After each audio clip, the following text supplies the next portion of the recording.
Good morning, नमस्कार। मैं Sarika Mishra exam conquers के इस यूट्यूब चैनल में आप सभी का स्वागत करती हूं। दोस्तों, आज मैं आरओ यूपी पुलिस तथा अन्य सभी एग्जाम्स के लिए हिंदी के टॉपिक अनेक शब्दों के लिए एक शब्द से संबंधित कुछ महत्वपूर्ण प्रश्न लेकर आई हूं। तो ये हमारी 5वीं टेस्ट सीरीज है। चलिए इसी क्रम में देखते हैं। प्रश्न संख्या 81। हवन में जलाने वाली लकड़ी के लिए क्या होगा एक शब्द? हवन में जलाने वाली लकड़ी के लिए एक शब्द में क्या कहेंगे? ऑप्शन ए हवन सामग्री, ऑप्शन बी वन काष्ठ, ऑप्शन सी शुष्क काष्ठ, ऑप्शन डी समिधा। तो इसका सही उत्तर क्या होगा? ऑप्शन डी समिधा होगा। हवन में जलाने वाली लकड़ी के लिए एक शब्द होगा समिधा। ठीक है, चलिए इसी क्रम में आगे देखते हैं।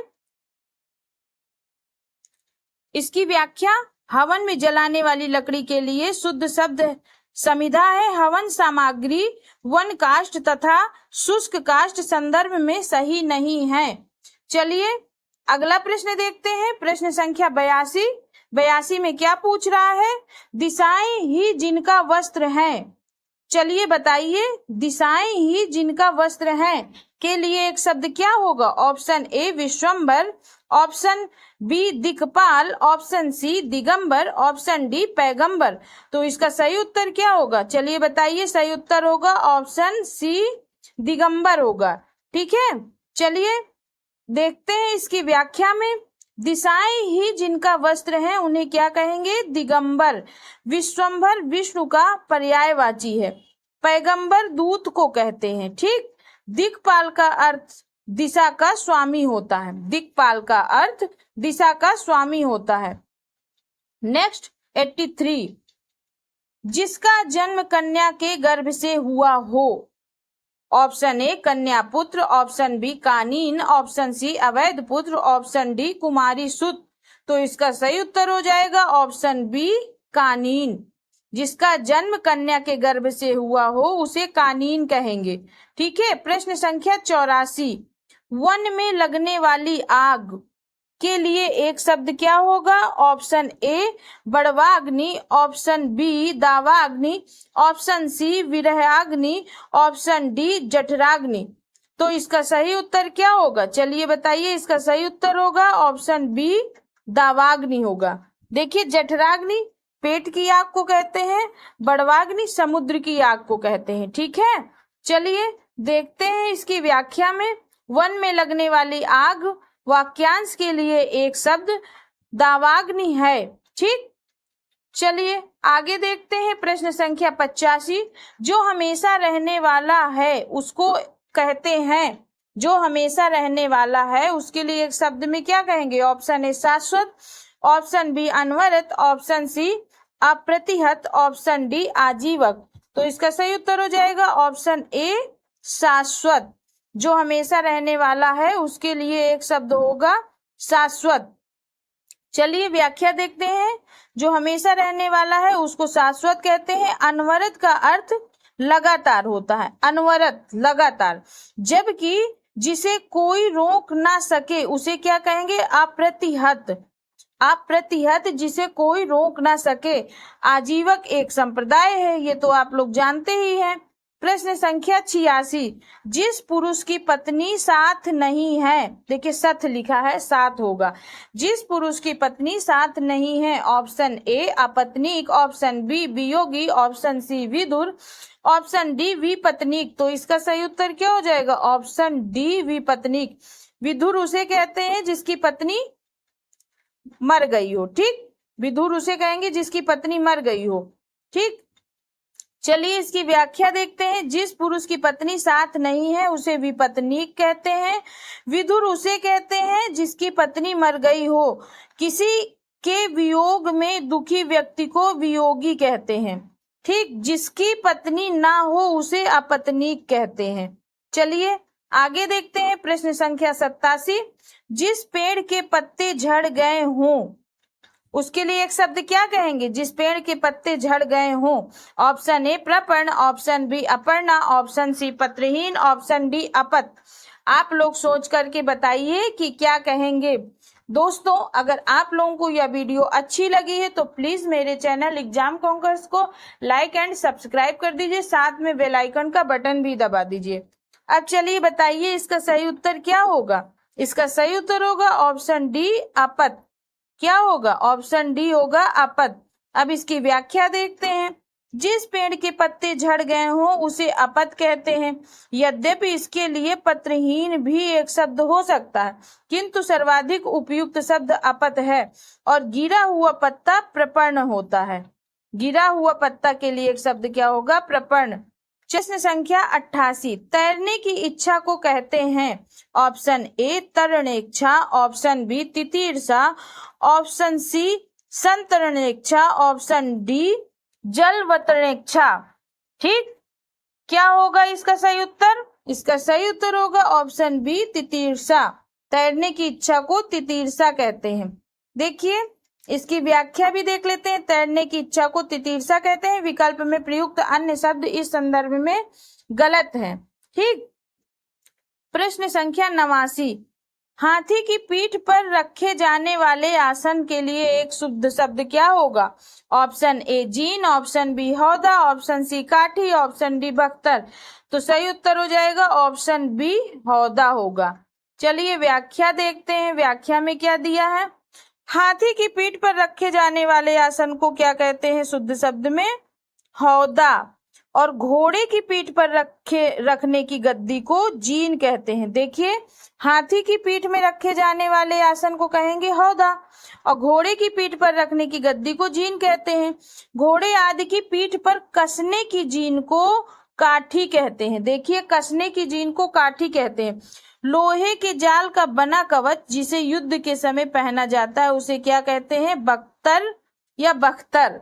ठीक, चलिए नेक्स्ट देखते हैं। प्रश्न संख्या 90, जो प्रमाण से सिद्ध ना हो सके के लिए एक शब्द क्या होगा? ऑप्शन ए अप्रमाणित, ऑप्शन बी अप्रमेय, ऑप्शन सी अपरिमित, ऑप्शन डी अनप्रमाणित। तो इसका सही उत्तर क्या होगा? चलिए बताइए। सही उत्तर होगा ऑप्शन बी अप्रमेय। अब चलिए इसकी व्याख्या भी देख लेते हैं। जो प्रमाण से सिद्ध ना हो सके के लिए एक शब्द क्या होगा? अप्रमेय। देखिए इसमें एक चीज और दिया है। डॉक्टर हरदेव बाहरी के हिंदी शब्दकोश में अप्रमेय शब्द का प्रयोग जिसे मापा ना जा सके के लिए प्रयोग किया गया है। ठीक है। अनप्रमाणित में व्याकरणिक दृष्टि से दोहरे अन और आ उपसर्ग का प्रयोग हुआ है जिसका अर्थ प्रमाणित है। ठीक, देखिए इसको एक बार फिर देख लीजिए। डॉक्टर हरदेव बाहरी की हिंदी शब्दकोश में अप्रमेय शब्द का प्रयोग जिसे मापा ना जा सके के लिए किया गया है। अनप्रमाणित में व्याकरणिक दृष्टि से दोहरे अन और आ उपसर्ग का प्रयोग हुआ है जिसका अर्थ प्रमाणित है, अतः विकल्प सही है। ठीक, चलिए प्रश्न संख्या 91 देखते हैं। उपनिवेश से संबंध हो जिसका उसके लिए क्या कहेंगे? ऑप्शन ए उपनिवेशिक, ऑप्शन बी औपनिवेशिक, ऑप्शन सी औपन्यासिक, ऑप्शन डी उपनिवेशवाद। तो इसका सही उत्तर क्या हो जाएगा? ऑप्शन बी औपनिवेशिक। क्या होगा? औपनिवेशिक। ठीक, चलिए इसकी व्याख्या देखते हैं। उपनिवेश से संबंध हो जिसका उसके लिए एक शब्द होगा औपनिवेशिक। जिसका संबंध उपन्यास से हो उसे औपन्यासिक कहेंगे। ठीक, उपनिवेशों का अपने अधीन रखने का सिद्धांत, उपनिवेशों का अपने अधीन रखने का सिद्धांत उपनिवेशवाद कहलाता है। ठीक है, तीनों में अंतर है तो जरा इसको ध्यान से पढ़िएगा। प्रश्न संख्या 92, जो सूर्य ना देख सके ऐसी स्त्री को क्या कहेंगे? ऑप्शन ए असूया, ऑप्शन बी असूर्य पश्या, ऑप्शन सी असूर्य पश्या, ऑप्शन डी असूर्योदय। तो इसका उत्तर क्या होगा सही? ऑप्शन सी हो जाएगा, असूर्य पश्या होगा। ठीक, चलिए इसकी व्याख्या देखते हैं। जो सूर्य न देख सके ऐसी स्त्री के लिए एक शब्द क्या होगा? असूर्य पश्या। दूसरे के गुण में दोष निकालना वाक्यांश के लिए एक शब्द क्या होगा? असूया। देखिए ध्यान से इसे देख लीजिए। दूसरे के गुण में दोष निकालना के लिए एक शब्द होगा असूया। प्रश्न संख्या 93 देखते हैं। गिरा हुआ के लिए एक शब्द है, गिरा हुआ के लिए एक शब्द क्या होगा? ऑप्शन ए पतित, ऑप्शन बी लुंठित, ऑप्शन सी धराशायी, ऑप्शन डी पातकी। तो इसका सही उत्तर हो जाएगा ऑप्शन ए पतित होगा। क्या होगा? ऑप्शन ए पतित। व्याख्या देखते हैं, गिरा हुआ के लिए एक शब्द होगा पतित। जो जमीन पर गिरा या लुढ़का हुआ हो उसके लिए क्या कहते हैं? लुंठित। जो जमीन पर गिरा या लुढ़का हुआ हो उसे लुंठित। पृथ्वी पर लेटा हुआ के लिए क्या कहेंगे? धराशायी। ठीक, चलिए प्रश्न संख्या 94 देखते हैं। निम्नलिखित वाक्य खंडों में से एक के लिए प्रयुक्त होने वाला शब्द है स्वयं सेवक। अब बताइए ये चारों ऑप्शन में स्वयं सेवक किसके लिए प्रयोग होगा? ऑप्शन ए सबकी सेवा करने वाला, ऑप्शन बी स्वयं की सेवा करने वाला, ऑप्शन सी अपनी इच्छा से दूसरों की सेवा करने वाला, ऑप्शन डी बिना वेतन के काम करने वाला। तो इसका सही उत्तर हो जाएगा ऑप्शन सी, अपनी इच्छा से दूसरों की सेवा करने वाला ही स्वयं सेवक कहलाता है।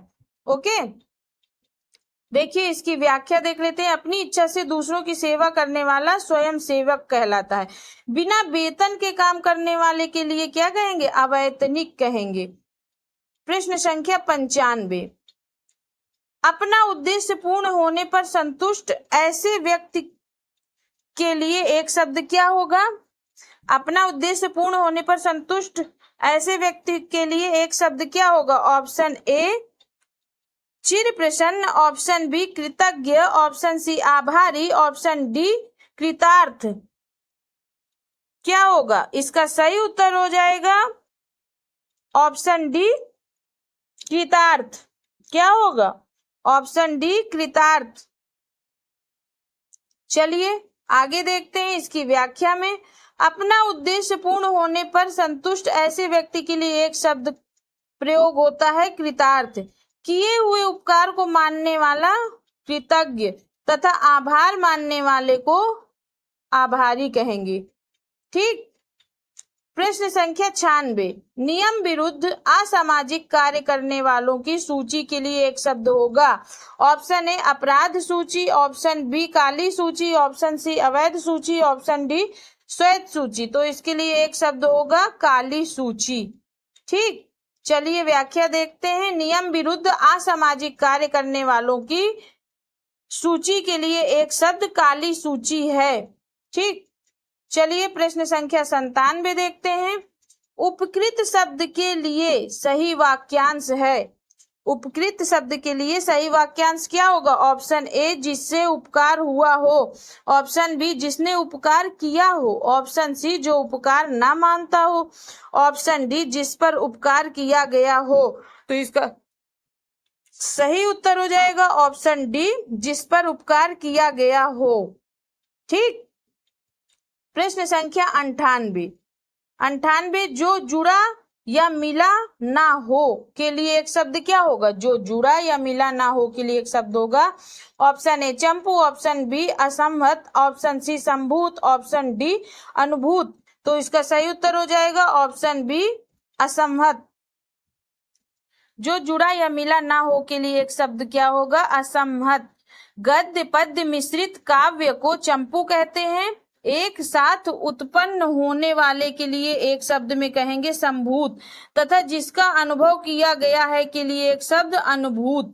देखिए ये चारों बहुत इंपॉर्टेंट है, खासकर इसमें गद्य पद्य मिश्रित काव्य को चंपू कहते हैं ये। ठीक, चलिए प्रश्न संख्या 99 देखते हैं। अपना पेट भरने वाला के लिए एक शब्द होगा। ऑप्शन ए कुक्षि भर, ऑप्शन बी भूखा, ऑप्शन सी कच्छप, ऑप्शन डी कच्छ। तो इसका सही उत्तर हो जाएगा ऑप्शन ए कुक्षि भर। ठीक, देखिए यहाँ बी लिखा हुआ है, ये गलत टाइप है, इसका सही होगा कुक्षि भर, ऑप्शन ए। अपना पेट भरने वाला के लिए एक शब्द कुक्षि भर है। कच्छप का अर्थ कछुआ तथा कच्छ का अर्थ दलदल जमीन होता है। कच्छ का अर्थ क्या होता है? दलदल जमीन। प्रश्न संख्या 100, जिस पर विश्वास किया गया है के लिए एक शब्द। ऑप्शन ए विश्वसनीय, ऑप्शन बी विश्वस्त, ऑप्शन सी विश्वास पात्र, ऑप्शन डी विशेषज्ञ। तो इसका सही उत्तर हो जाएगा ऑप्शन बी विश्वस्त। ठीक, चलिए व्याख्या देखते हैं। व्याख्या में क्या दिया है? जिस पर विश्वास किया गया है के लिए एक शब्द होगा विश्वस्त। जिसका विश्वास किया जा सके के लिए एक शब्द विश्वसनीय, जो विश्वास के योग्य हो, विश्वास पात्र, तथा जो किसी विषय विशेष को जानता हो उसे विशेषज्ञ कहते हैं। अगर आप लोगों को इन प्रश्नों की पीडीएफ लेनी है तो वह हमारे टेलीग्राम चैनल पर उपलब्ध। टेलीग्राम चैनल का लिंक हमने डिस्क्रिप्शन बॉक्स में दे दिया है। साथ में चैनल को लाइक एंड सब्सक्राइब करें और बेल आइकन का बटन भी दबाएं। धन्यवाद।